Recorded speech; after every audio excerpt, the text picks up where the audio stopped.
When Prince Edward stepped forward with a sealed letter from the Queen Mother's personal chest delivered in secrecy and read in silence, the royal family froze. Her words weren't nostalgic or affectionate. They were urgent, and they contained one name she had circled in ink: Meghan. What could the Queen Mother have foreseen, long before Meghan ever married into the family? Before we go deeper into what this really means for the royal family, make sure to subscribe so you don't miss a single update. The atmosphere inside Windsor had been tense for weeks, but nothing compared to the moment Edward appeared, with a document no one expected still existed, let alone held meaning in the present. It was aged, wrapped in royal wax, and carried the unmistakable seal of the Queen Mother. Labelled for emergency eyes only, Windsor Protocol Clarion, the envelope had sat untouched in Edward's private archive, under conditions dictated by the Queen Mother herself. This was no ceremonial artifact. It was a deliberate warning preserved for a storm the monarchy had yet to face, or perhaps one already underway. As the royal family gathered behind closed doors in the Blue Room, Edward, usually reserved and overlooked, took center stage with trembling hands and a steady voice. He read the first lines aloud, and within seconds the room's energy shifted. The letter, written in the Queen Mother's unmistakable cursive, did not refer to specific policies or succession concerns. Instead, it spoke of a modern storm of charm masking deeper currents, a poetic yet ominous phrase that left the family exchanging uneasy glances. But it was when Meghan's name appeared, twice, annotated in the margins in darker ink and underlined, that breath caught in the room. It wasn't just a prediction, it was a name tied to consequence. The Queen Mother had circled it, as if knowing the palace would one day be torn between reverence and disruption. Edward paused at that moment, glancing at William, whose folded arms betrayed a rising tension. Queen Camilla, ever watchful, leaned in but said nothing, her face pale as the silence thickened. The Queen Mother's voice from the grave wasn't condemning, but it was resolute. She had spoken of a presence that would charm with ease, redefine protocol with grace, and yet fracture what had taken generations to protect. She did not name Meghan as a threat in the traditional sense, but as a figure capable of awakening conflicts the family was unwilling to face. Edward admitted he had received the letter in 2001, following a deeply private conversation with his grandmother, who had asked him to hold it until the moment when silence would no longer protect the crown. For over 2 decades he had honored that request, but recent shifts, particularly the crown's slipping control over its own narrative, forced his hand. The room remained heavy, not with outrage but with the weight of recognition. Edward had not come to accuse but to awaken the very institution he was born into. The silence that followed was not out of disbelief.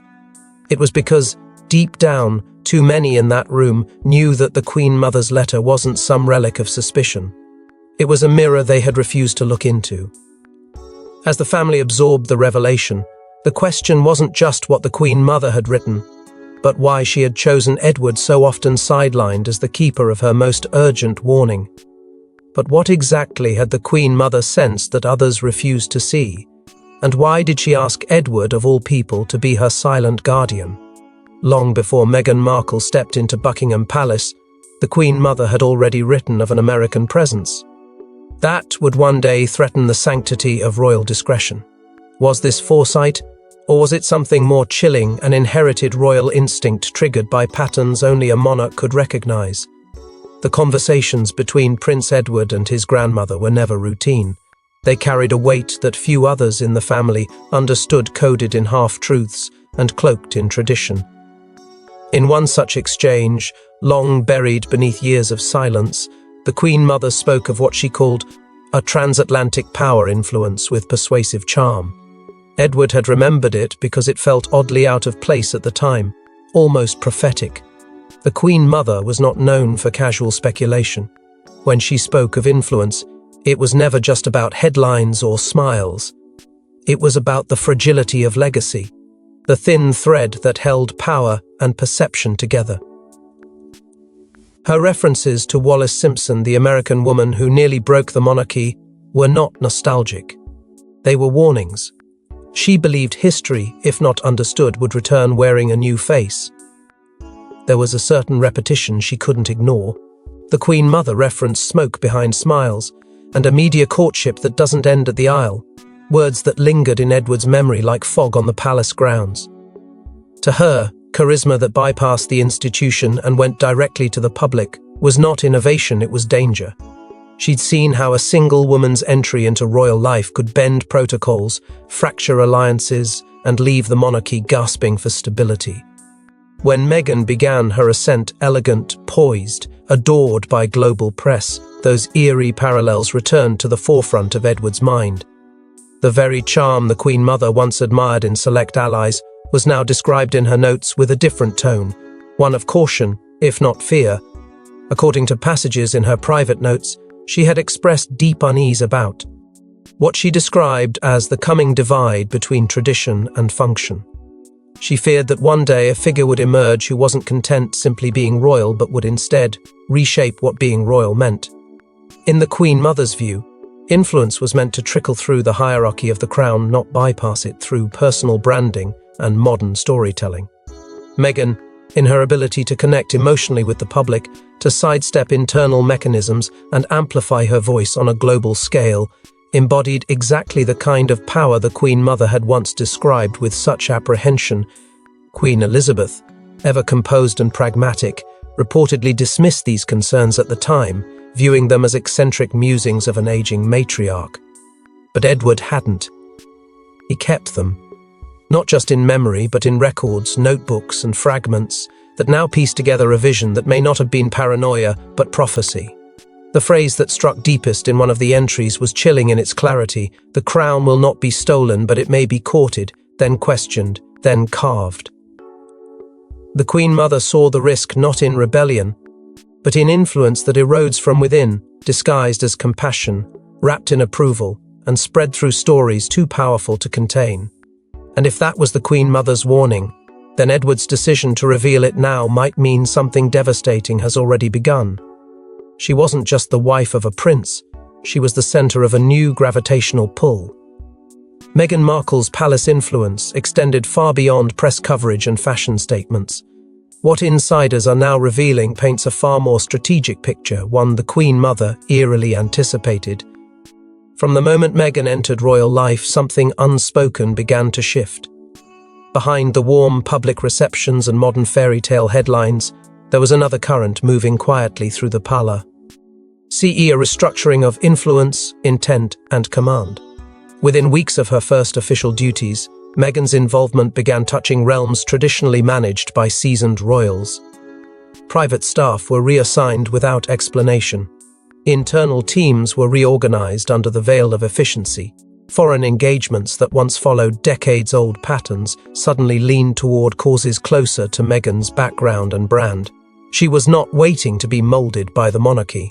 She was reshaping her role before the institution had even realized what was happening. Palace whispers spoke of a phrase reportedly used by Meghan in closed-door conversations: independence of initiative. It wasn't insubordination, it was ambition cloaked in modern language, framed as efficiency and purpose. But for those who had long protected royal tradition, the implications were seismic. Senior aides, many of whom had served multiple generations, were stunned at her confidence during strategy meetings, confidence that bordered on command. One longtime advisor was overheard calling it a blueprint wrapped in charm, hinting that what was unfolding was not improvisation, but a deliberate redirection of royal expectations. Protocol wasn't just being bent, it was being rewritten in real time. What rattled the foundation most, however, were the rising tensions behind palace walls.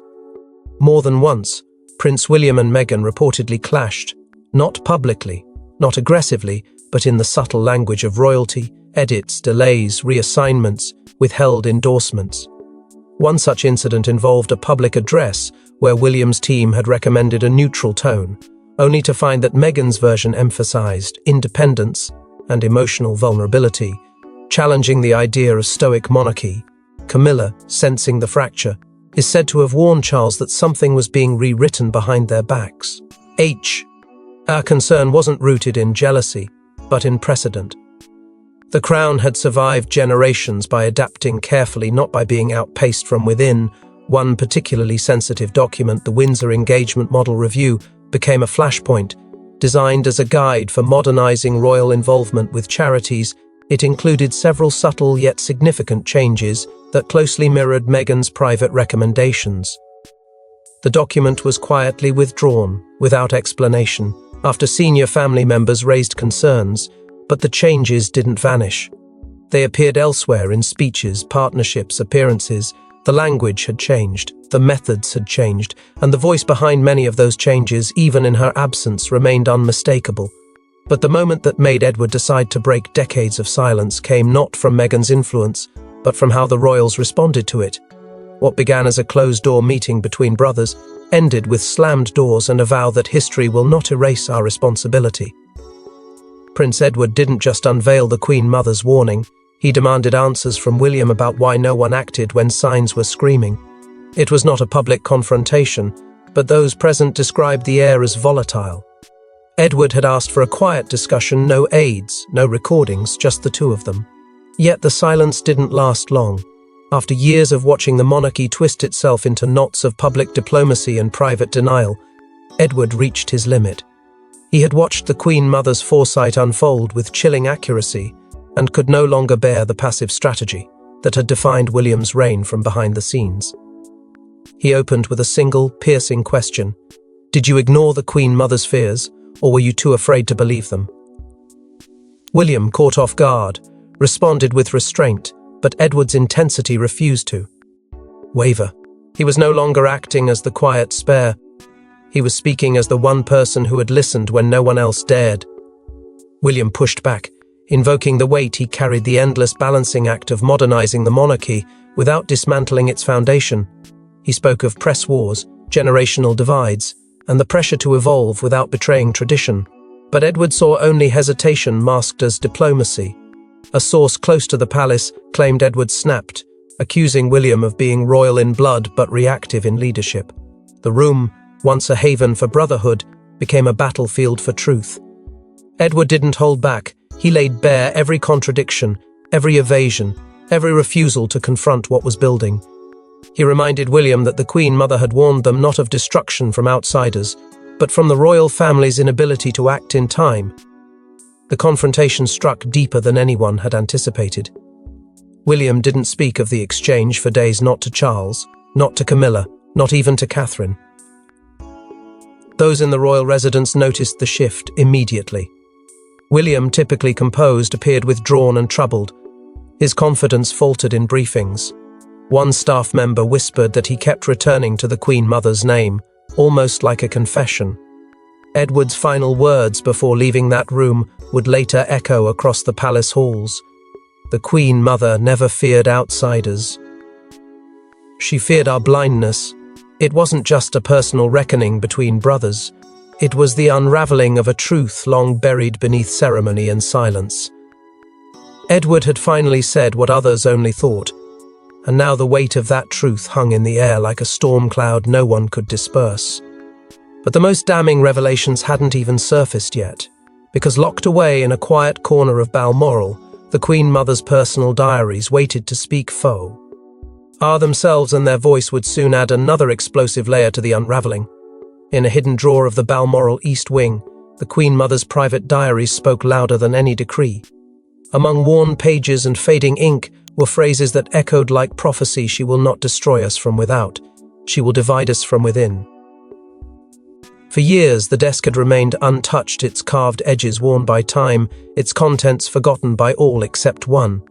Edward, carrying the key not just to its lock but to its meaning, returned quietly to Balmoral after the confrontation with William. There, with hands steadier than expected, he entered the passcode only he had ever been given, a sequence tied to his grandmother's birthday, and a date she had once cryptically called the pivot point. The drawer clicked open, and within it, the diaries waited neatly stacked, wrapped in royal blue ribbon, each labelled not by date, but by intent. What Edward found inside was not just recollection, but revelation. The entries were not linear. They spiraled, circled, doubled back, and yet a theme emerged. The Queen Mother wrote of a concept she feared would haunt the monarchy long after she was gone, a kind of influence that bypassed lineage, title, and law. She called it psychological sovereignty, And in several entries, she warned of a figure who would speak for hearts, but maneuver for rain. Her words didn't name Meghan directly, how could they? But the profile, the tone, the caution, it all pointed toward the storm the monarchy now faced. She spoke of someone clever enough to disarm tradition with charm, and courageous enough to reshape it in her image. There was admiration, yes, but shadowed by unease. One journal, marked with a crimson wax seal, held the most chilling entry. Dated 2 decades before Meghan's arrival, it described a duchess to come whose influence would come not rough sedition, but devotion. The Queen Mother warned that the monarchy would not fall by scandal or war, but by its own reflection, seen through borrowed eyes. It was in these pages that Edward came across a sentence so eerily familiar it stopped him cold. The phrase Meghan had used during her 2019 speech in South Africa. "I am not just surviving, I'm thriving," was nearly identical to a passage in the Queen Mother's diary. The one who thrives where others merely survive will hold the people, but not the crown. The Queen Mother did not paint this figure as evil. On the contrary, she appeared torn. She admired the intelligence, the grace, the emotional intelligence that would come to define this outsider. But she feared the cost. She feared that in the pursuit of relatability, the monarchy would trade its endurance for applause. Entry after entry echoed the same sentiment, that the real threat would not come in the form of rebellion, but in the crown bending under the weight of its own desire to be loved. The Queen Mother feared popularity not because it was dangerous, but because it was addictive. But the Queen Mother didn't just write. She warned certain royal allies to act, and one of them did. Few knew about the Clarion Council, a discreet circle formed under Queen Camilla's guidance to monitor Meghan's palace role. Now, insiders claim its existence was inspired directly by the Queen Mother's fears, and its mission may have backfired in ways no one expected. It began quietly, under layers of deniability. There were no public minutes, no titles, and certainly no acknowledgement from the crown. But behind the gilded doors of royal advisory chambers, a small unit began to meet carefully, consistently, and with one objective: containment. The Clarion Council, as it was eventually dubbed in whispered circles, was formed after Meghan's early public remarks about the limitati ons of palace life drew attention. While the press fixated on headlines, the palace was already reacting, constructing a firewall meant to safeguard royal structure without public confrontation. The group included senior staff from Kensington and Clarence House, 2 unnamed high-ranking royals with voting authority, and, crucially, external communications advisors brought in to navigate a narrative that had begun to shift too quickly for tradition to control. According to one insider, Queen Camilla initiated the council, citing a line directly from the Queen Mother's private musings: "Charm can collapse a kingdom faster than scandal." For Camilla, this wasn't personal, it was strategic. The monarchy had survived world wars, divorces, and abdications. But never before had it faced such an intoxicating blend of public adoration, celebrity gravity, and emotional storytelling, all wrapped inside the royal institution itself. The council's first decisions revolved around subtle influence. Meghan's speech drafts were reviewed, not for content, but for alignment. Her travel plans were weighed against optics and hierarchy. Her engagements were sometimes delayed, sometimes redirected, always filtered through the Clarion lens. Yet what the council didn't anticipate was the very thing the Queen Mother had warned about: that containment would not neutralize influence, it would amplify it. The more resistance Meghan quietly faced behind palace walls, the more authentic her discontent became in the public eye. The more her movements were curated, the more her message of constraint resonated, and the more the Clarion Council operated in the shadows, the more visible the cracks became to the outside world. What was meant to be a quiet stabilizer became, unintentionally, a catalyst. Some believe the council may have directly accelerated Meghan and Harry's departure from royal life. Not rough, explicit orders, but through an atmosphere that made independence seem not only desirable, but necessary. One source close to the operations described it bluntly: "They didn't push her out, but they built a palace she couldn't breathe in." Meghan's growing discomfort and strategic withdrawal from public royal duties mirrored precisely what the Queen Mother had feared: that the crown would respond too late, too rigidly and too quietly. And yet, even outside the palace walls, the Queen Mother's fear would prove prophetic. As Meghan's influence only grew louder, she left the palace but not the spotlight. Meghan's post-royal influence surged internationally, and the Queen Mother's fear of a global duchess unbound by protocol unfolded before the monarchy's eyes. Was this the final confirmation of everything she tried to prevent? When Meghan and Harry stepped back from official royal duties, many assumed their power would wane. What followed was the opposite. Freed from tradition, no longer beholden to palace approval, Meghan found herself commanding an audience far beyond the reach of Windsor's courtyards. Her interviews weren't framed by royal press officers, they were broadcast globally, unfiltered, intimate, and explosive. The Netflix deal alone signaled a monumental shift. For centuries, the monarchy had shaped its own story. But now, for the first time, a former royal figure was telling her own, and the world was listening. Senior courtiers reportedly described this as a sovereign breach of narrative, a phrase that marked both shock and quiet panic. As Meghan's initiatives gained traction, a new reality took form, one where global charities, influencers, and foreign governments aligned more openly with her work than with Buckingham's. Campaigns once overseen by palace teams now competed with Meghan's vision for relevance. Her platform became one of conviction, POs, and visibility. For a monarchy founded on mystique and distance, this kind of emotional transparency was unsettling. Behind the scenes, rumblings began. Rumors swirled of Meghan quietly exploring political ambitions in the United States. While unconfirmed, the suggestion alone carried weight because, if true, it would place her influence not just outside the monarchy's reach, but in a direct position to affect international diplomacy. Inside Balmoral, one phrase in the Queen Mother's journal began circulating in urgent whispers: "Outsiders, building kingdoms from ours." She had warned of a figure who would not take power by rebellion, but would reshape public loyalty through emotion, narrative, and visibility. This wasn't about succession, it was about perception. Meghan had not just survived her royal exit, she had redefined the very notion of royal presence in the modern era. And the crown was now caught reacting to a figure it could no longer control or contain. Charles, in a rare moment of candid reflection reportedly shared in a private meeting, lamented, "She left but still shapes how the world sees us." It was not an accusation, it was a confession. Edward, watching this unfold, saw in it the Queen Mother's words come to life.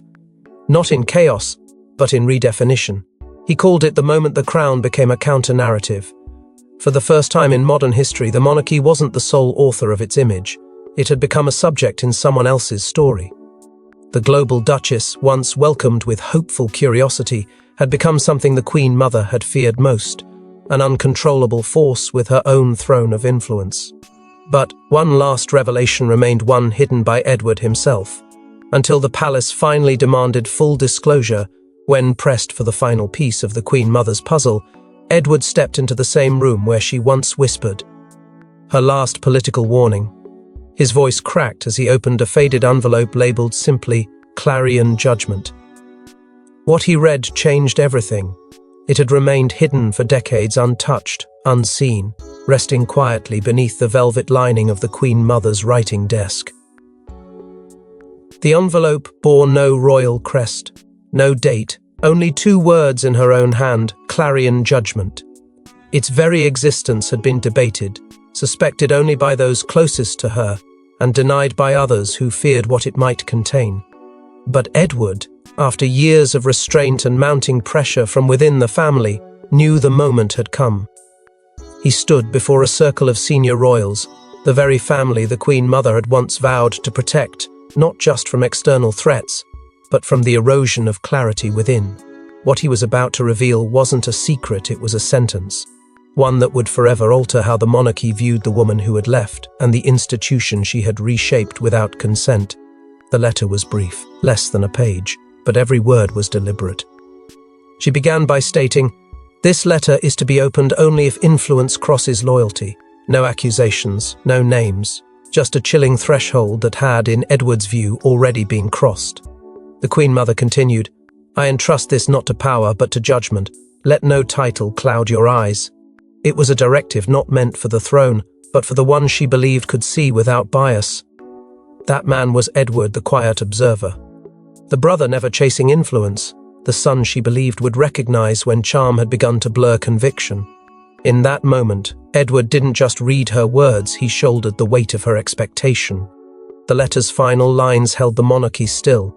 If the Duchess ever stands apart, not above but apart, then the crown must choose clarity over charm. It was not a condemnation of Meghan, it was a test, foe. The crown. A call to evaluate not through fear or favoritism, but through the lens of legacy. The Queen Mother did not fear individuality, she feared disconnection. Her fear wasn't that someone would rise above the family, but that someone would redefine the family from the outside while still tethered to its name. And that moment, in Edward's eyes, had arrived. As he finished reading, Edward faltered. The words caught in his throat not from shock, but from the unbearable realization that his grandmother had seen it all coming, and prepared him for a moment no one else would claim. The room was still. Not even Camilla, who had championed the Clarion Council and defended the institution's traditions, said a word. It wasn't denial, it was recognition. The Queen Mother had not written a prophecy, she had left a verdict. And the man she chose to carry it out had finally spoken. But in the silence, one question echoed louder than any royal proclamation. Had it all come too late? The Queen Mother's fears have been revealed. Edward has spoken. The monarchy stands split between reverence and regret. But the biggest question remains unanswered. Will this truth unify the crown or finally tear open the divisions they tried so hard to hide? Inside palace walls, the atmosphere has shifted into a storm of silence. No official statement has followed Edward's disclosure. No royal spokesperson has stepped forward to deny or confirm, and yet the silence itself has become deafening. Staff close to the inner circle describe an institution caught in paralysis, uncertain whether to protect the past, confront the present, or prepare for a future they never anticipated. William and Charles have reportedly entered a closed series of discussions, described by aides as strategic but strained. Neither seems willing to ignore the Queen Mother's judgment, but both understand the weight of challenging the public's emotional investment in Meghan. Meanwhile, Camilla, who had once pushed back against the tide, has now stepped away from 3 scheduled public appearances without explanation. Outside the gates, the public has erupted into its own debate. Some see Meghan as a victim vindicated by time. Others feel betrayed, angry that warnings from a revered royal were kept hidden for so long. Commentators are split. Journalists who once dismissed the Queen Mother's political instincts now pore over her letters with reverence. The divide isn't just within the monarchy, it's within the nation itself. Parliament has taken notice. For the first time in years, a cross-party inquiry has reportedly requested a briefing on royal communications protocols, citing the potential mishandling of legacy materials. This isn't just a royal story anymore, it's a constitutional one. And still, Meghan has remained publicly silent. No interviews, no statements. A recent post shared by her team has raised more questions than answers. It was simple, just 2 words: clarity wins. The timing couldn't be ignored. Whether it was a message of triumph or a declaration of separation, no one could say for sure. But one thing was clear: the influence the Queen Mother feared has not faded with Meghan's departure. If anything, it has grown sharper, louder, and more uncontainable. Edward's decision to reveal the final letter has stirred something no royal proclamation can easily quiet. In the end, what remains may not be scandal, but sorrow.